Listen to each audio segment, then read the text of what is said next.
Повторить великий труд Платона Аюнского, создать столетний план развития Якутии. Такая задача стоит перед этими молодыми людьми. В течение месяца инициативная группа масштабного проекта объездит всю республику, чтобы собрать мнение жителей для итогового документа. Мне кажется, такого в России никто никогда не делал. И Якутия достойна быть первой.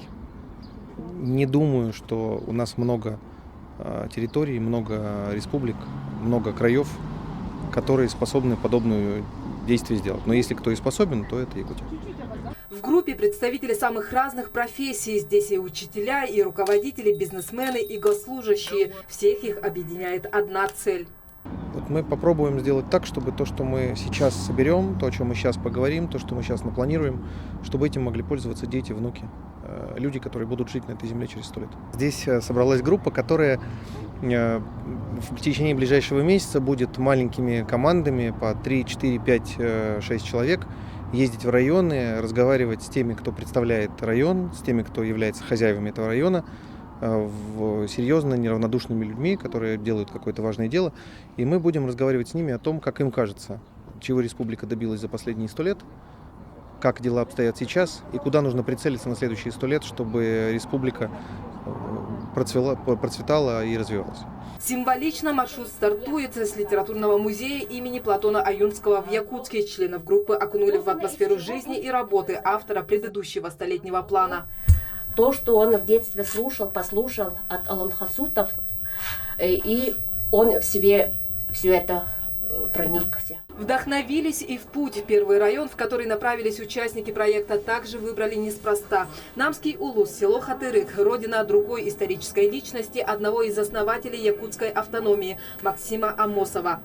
И вот 100 лет назад молодые парни 22-23 лет установили нашу автономию, нашу республику. И накануне столетия вот нынешняя молодежь республики поняли вот такой вопрос, это очень меня радует.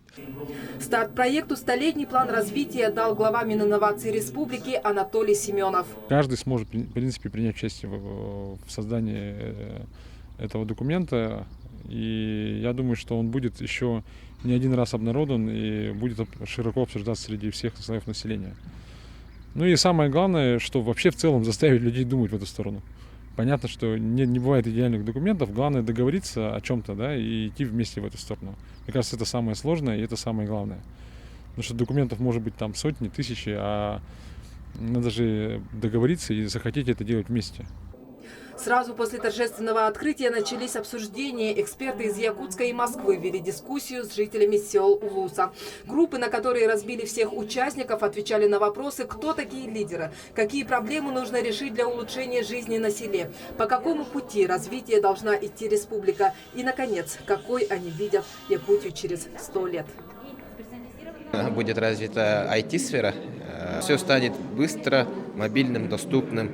В каждом улусе члены инициативной группы проведут двухдневные стратегические сессии. В течение этого времени все желающие жители сел смогут внести свои предложения, поделиться своим видением на дальнейшее развитие региона, внести свой вклад в достижение глобальной задачи – создания столетнего плана развития Якутии.